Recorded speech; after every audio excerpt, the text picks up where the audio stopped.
அனைவருக்கும் வணக்கம். Stock option Tamil channel மூலம் உங்களை சந்திப்பதில் மிக்க மகிழ்ச்சி அடைகிறேன். நான் உங்கள் சந்தோஷ். நான் செபியில் பதிவு பெற்ற பங்கு ஆலோசகர் கிடையாது. இது பயிற்சிக்கான வீடியோ. எந்த பரிந்துரையும் நாம் வழங்குவதில்லை.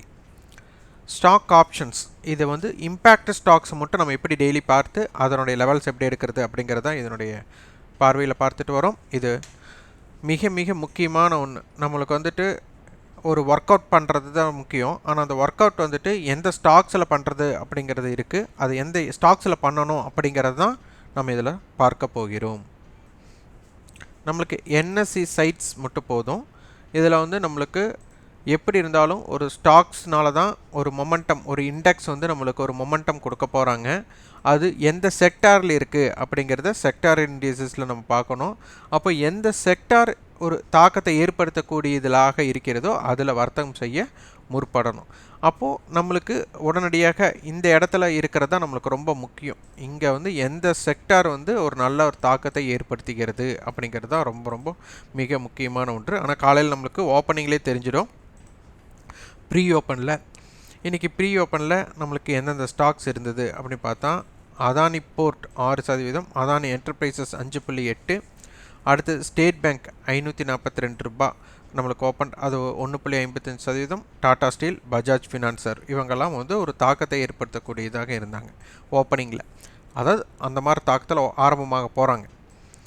நெகட்டிவ் பேஸில் பார்த்தீங்கன்னா ஓஎன்ஜிசி அது மட்டும்தான் இருந்திருக்கு. அடுத்து இது நிஃப்டியோட ஸ்டாக்ஸில் இது எஃப்எண்டோனா ஃபியூச்சர் அண்ட் ஆப்ஷன்ஸ் எல்லாத்துக்கும் சேர்ந்தது. இந்த ஃபியூச்சர் அண்ட் ஆப்ஷன்ஸில் நம்மளுக்கு Adani Port, Adani Enterprises, Ambuja Cement, ACC, M&M Finance இவங்கெல்லாம் நல்ல ஒரு ஓப்பனிங் இருந்தாங்க. அதானி போர்ட்டோட ஹிஸ்டாரிக்கல் டேட்டா நம்மளுக்கு தெரியணும். ஏன்னா நம்மளுக்கு வீக்லி ஆர் மந்த்லியோட கிராசிங் இருக்கா அப்படிங்கிறத பார்க்கணும். அதுக்கப்புறம் போட்டியாளர்களுக்கு தேர்ந்தெடுத்து எப்படி வியாபாரம் செய்யணும் அப்படிங்கிறது ரொம்ப ரொம்ப முக்கியம்.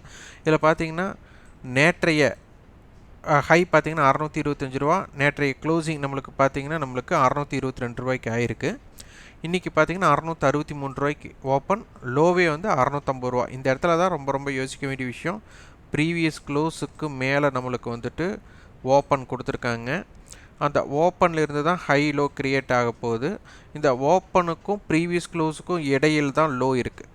அப்போ இந்த லோ இம்பேக்டட் ஜோனாக இருக்கிற வரை இதனுடைய ஏற்றம் மிக அதிகமாக இருக்கக்கூடிய வாய்ப்பாக எப்போதுமே அமையும். ஏன்னா நம்மளுக்கு ப்ரீவியஸ் க்ளோஸ் உடையாத பட்சத்தில் சந்தை மேல் நோக்கி மட்டும்தான் வந்தே ஆகணும். ஏன்னா ப்ரீவியஸ் க்ளோஸ்க்கு கீழே நின்னால் மட்டும்தான்.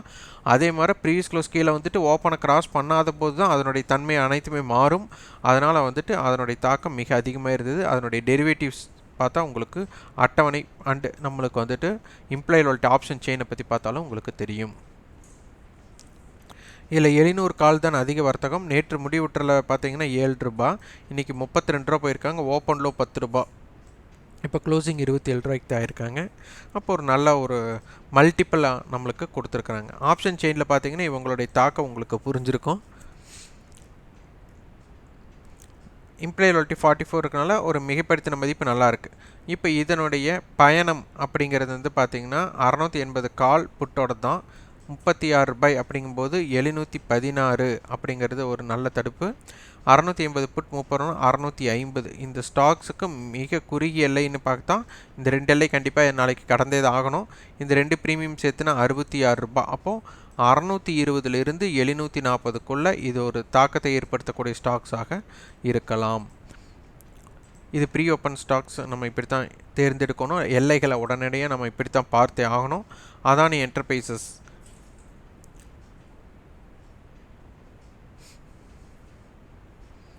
டெரிவேட்டிவ்ஸ் ஆப்ஷன் செயின் இன்றைக்கி 1874 ரூபாய் க்ளோசிங் ஆகிருக்கு.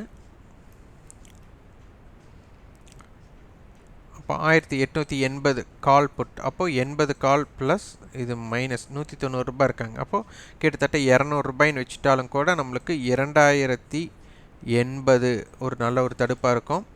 அடுத்து அதுவும் ஒரு 200ன்னு வச்சுட்டாலும் கூட 1680. அப்போ 1680லேருந்து 2080க்குள்ளே தான் இருக்கிறதுக்குண்டான வாய்ப்புகள் மிக அதிகம். ஆனால் மொமெண்டம் ஸ்டாக்காக தான் இருக்கும். அடுத்தது இது ப்ரீ ஓப்பனில் பார்க்குறோம். அடுத்தது நம்மளுக்கு மார்க்கெட் டேட்டாவில் ஈக்விட்டி அண்ட் எஸ்எம்இ இது வந்துட்டு மார்க்கெட்டோட வெயிட்டேஜில் கிடையாது, மார்க்கெட்டோட பெர்சன்டேஜ் வைஸில் யார் ரேங்கிங் அடிப்படையில், இதுக்கும் வெயிட்டேஜுக்கு சம்மந்தமே கிடையாது. அப்போ ரேங்கிங் அடிப்படையில் பார்க்கும்போது அதானி என்டர்பிரைஸ் இன்றைக்கி 16%, Adani Port 10%, State Bank 5%, Bharti Airtel 3.28%, SBI Life 2.80% ஏறி இருக்காங்க. இதே இறங்கு முகத்தில் பார்த்தீங்கன்னா இது நீங்கள் மார்க்கெட்டோட லைவ்லையும் செக் பண்ணிகிட்டே இருக்கணும். டெக் மஹேந்திரா 2% இறக்கம், இன்றைக்கி சந்தை நல்ல ஏற்றத்துலையும் கூட டெக் மஹேந்திரா இறங்கியிருக்கு. அல்ட்ராடெக் சிமெண்ட் வந்து 0.94%, சிப்லா, டிவிஸ் லேப் இவங்கெல்லாம் சந்தையில் இறக்கத்தில் இருந்திருக்காங்க. அடுத்து இது வந்து F&O ஸ்டாக்ஸாக நம்ம பார்க்கணும். F&O ஸ்டாக்ஸ் பார்க்கும்போது சேம் நிஃப்டியில் இருந்த மாதிரி அதானி என்டர்பிரைஸ், அதானி போர்ட், அப்புறம் கேன் பேங்க் இருந்திருக்காங்க. State bank, Ambuja cement, Vedanta, ACC இவங்கெல்லாம் ஒரு தாக்கத்தை ஏற்படுத்தக்கூடிய ஸ்டாக்ஸாக இருந்திருக்காங்க. இதே சந்தையோட இறங்கம், அதாவது சந்தை ஏற்றம், இவங்களோட இறக்கம் என்ன ஸ்டாக்ஸ்னு பார்த்தா ஸ்ரீ சிமெண்ட் நம்மளுக்கு பார்த்தீங்கன்னா 2.7%, Indus Tower, Tech Mahindra, IEX இவங்கெல்லாம் இறங்கு முகத்தில் இருந்திருக்கிறார்கள். இது வந்து நம்மளுக்கு சதவீதத்தின் அடிப்படையில் நம்ம பார்த்தது. இதுவே பார்த்திங்கன்னா நம்மளுக்கு வெயிட்டேஜ் அடிப்படையில் இன்றைக்கி சந்தையோட தாக்கம் எதனால் அப்படிங்கிறத பார்க்கணும்.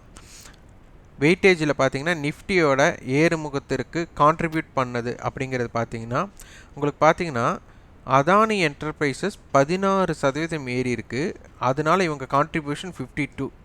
ஆனால் ரிலையன்ஸ் பார்த்திங்கன்னா 2.55% ஏறி இருக்காங்க, அவங்க 37 பாயிண்ட்ஸ் வந்து நிஃப்டிக்கு கான்ட்ரிபியூட் பண்ணியிருக்காங்க. அடுத்து ஹெச்டிஎஃப்சி பேங்க் 1.98 பார்த்திங்கன்னா 23.94. அப்போ இது ரெண்டையும் ஆட் பண்ணால் தான் நம்மளுக்கு இது 52 வரும், 52க்கு மேலேயே போகும். ஆனால் இவங்க 2 சதவீதம் பாருங்கள், அப்போ இந்த சதவீதத்துக்கும் அதானி என்டர்பிரைஸுக்கு பெரிய வெயிட்டேஜே கிடையாது. அப்போ வெயிட்டேஜ் ஸ்டாக்ஸ்னால் ரிலையன்ஸ், ஹெச்டிஎஃப்சி. இப்போ பார்த்தீங்கன்னா அதானி போர்ட் பார்த்தீங்கன்னா 10% பக்கம் ஏறி இருக்காங்க, அப்போ தான் 22. அதாவது ஹெச்டிஎஃப்சி பேங்க் 1.98க்கு 23.94, இவங்க 10% பக்கம் ஏறியே 22 தான் கான்ட்ரிபியூட் பண்ண முடிஞ்சிருக்கு. ஸ்டேட் பேங்க் பார்த்தீங்கன்னா 5%, 18. அப்போ இது பாருங்கள், அப்போ எவ்வளவு தூரம் வெயிட்டேஜ் ஸ்டாக்ஸுக்கும் அதாவது இதுக்கும் இருக்காங்க. அதனால் பர்சன்டேஜுங்கிறது வேறு, வெயிட்டேஜுங்கிறது வேறு. நிஃப்டியோட ஏறுமுகத்தை தடுத்த நிறுவனங்களாம் டெக் மஹேந்திரா 2.66 அந்த வெயிட்டேஜ் 2. அவன் இவங்களோட சதவீதத்துக்கும் டெக் மஹேந்திராக்கும் ஒரே வெயிட்டேஜ் தான், அப்போ பெரிய வெயிட்டேஜோட இம்பாக்ட் இல்லை. அல்ட்ராடெக் சிமெண்ட் 1%க்கு 1.44, அப்போது பெரிய இம்பேக்டட் ஜோக்னா இல்லை. அதனால் நீங்கள் வந்து கான்ட்ரிபியூஷன் டு இண்டெக்ஸ்னு கொடுத்தீங்கன்னா யாரெல்லாம் வந்துட்டு வெயிட்டேஜ் ஸ்டாக்ஸில் இருந்தாங்க, ஆனால் வெயிட்டேஜ் ஸ்டாக்ஸ் வந்து நிஃப்டி அண்ட் பேங்க் நிஃப்டியை தக்க வைக்கக்கூடியதுக்கு மட்டும்தான் இருக்கும். ஜாக்பாட்டோட மொமெண்டம் எல்லாம் வந்துட்டு உங்களுக்கு F&O ஸ்டாக்ஸில் தான் உங்களுக்கு அதிகமான இருக்கும். ஆனால் நிறைய ஏமாற்றங்களும் F&O ஸ்டாக்ஸில் தான் இருக்கும், ஏன்னா லோ வேல்யூம் ஸ்டாக்ஸாக இருக்கும். அதனால் வேல்யூம் ஸ்டாக்ஸ் அதே மாதிரி வேல்யூம் இல்லாத ஸ்டாக்ஸ் என்ன இம்பேக்ட்னாலும் நீங்கள் வந்து ஆய்வு செஞ்சு முடிவெடுங்கள். அதனால் ஒரு ஸ்டாக்ஸை தேர்ந்தெடுத்திங்கன்னா அதனுடைய ஹிஸ்டாரிக்கல் டேட்டா, அதனுடைய என்ன ஹெட்ஜில் இருக்குது அப்படிங்கிறதெல்லாம் நீங்கள் பார்த்து முடிவெடுத்து வியாபாரம் செய்யலாம். இதற்குண்டான கட்டண பயிற்சி இருக்குது. விருப்பம் உள்ளவங்க மார்ச் 10 9842610908 என்ற வாட்ஸ்அப் எனக்கு தொடர்பு கொண்டு விவரத்தையும் உங்கள் விருப்பத்தையும் பதிவு செய்து கொள்ளுங்கள். இந்த வீடியோ உங்களுக்கு பயனுள்ளதாக இருந்தால் லைக் பண்ணுங்கள், ஷேர் பண்ணுங்கள், சப்ஸ்கிரைப் பண்ணுங்கள். கண்டிப்பாக நீங்கள் ஸ்டாக் ஆப்ஷன் தமிழ் சேனலுக்கு சப்போர்ட் பண்ணிச்சிங்கன்னா எங்களோட referral Alice Blue, Zebull, Upstox, Espresso, மோத்திலாலெல்லாம் demat and trading account open பண்ணிக்கலாம். அதோட லிங்க் டிஸ்கிரிப்ஷனில் கொடுத்துருக்கேன், அதை பயன்படுத்திக் கொள்ளுங்கள். நன்றி, வணக்கம்.